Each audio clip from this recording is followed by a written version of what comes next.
Salam sejahtera bagi kita semua, Shalom.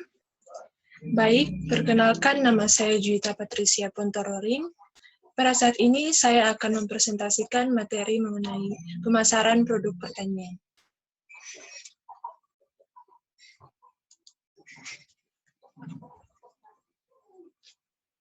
Adapun poin-poin yang akan saya jelaskan yaitu yang pertama, pengertian pemasaran, yang kedua, aspek pemasaran produk pertanian, dan yang terakhir, kendala yang dihadapi dalam hal pemasaran produk pertanian.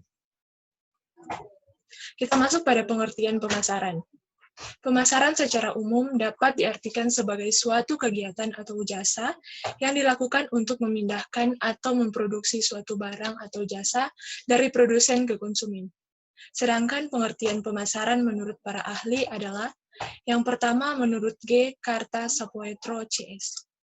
Pemasaran adalah segala yang dilakukan agar barang-barang hasil produksi dari produsen dimungkinkan mengalir secara lancar ke sektor konsumen.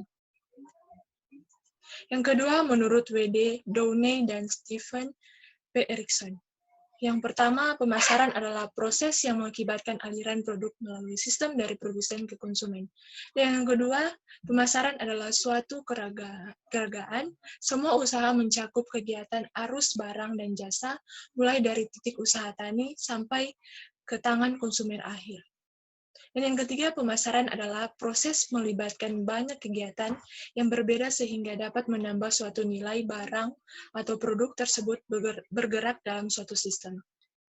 Dan yang terakhir, menurut Kotler, pemasaran adalah proses sosial dan manajerial di mana individu dan kelompok mendapatkan kebutuhan mereka dengan menciptakan, menawarkan, dan bertukar produk yang bernilai satu sama lain. Kita masuk pada aspek pemasaran produk pertanian. Aspek pemasaran memang disadari bahwa aspek ini adalah penting. Bila mekanisme pemasaran berjalan baik, maka semua pihak yang terlibat akan diuntungkan. Peranan lembaga pemasaran yang biasanya terdiri dari produsen, tengkulak, pedagang pengumpul, broker, eksportir, importir, atau lainnya menjadi amat penting. Lembaga pemasaran ini khususnya bagi negara berkembang yang didirikan oleh lemahnya pemasaran hasil pertanian atau lemahnya kompetensi pasar yang sempurna akan menentukan mekanisme pasar. Kita masuk pada mengenal pasar produk pertanian.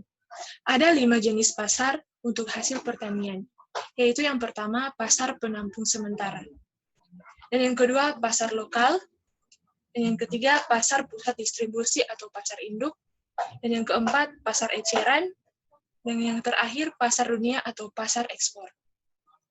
Kita masuk pada kendala pemasaran hasil produk pertanian. Ada beberapa permasalahan yang dihadapi dalam pemasaran produk pertanian, yaitu yang pertama, karakteristik dari produk pertanian. Yang kedua, jumlah produsen terlalu banyak. Dan yang ketiga, karakteristik konsumen beragam.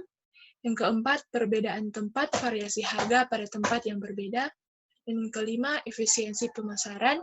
Dan yang terakhir, permasalahan yang menghambat terwujudnya sistem pemasaran hasil pertanian yang lebih efisien di Indonesia.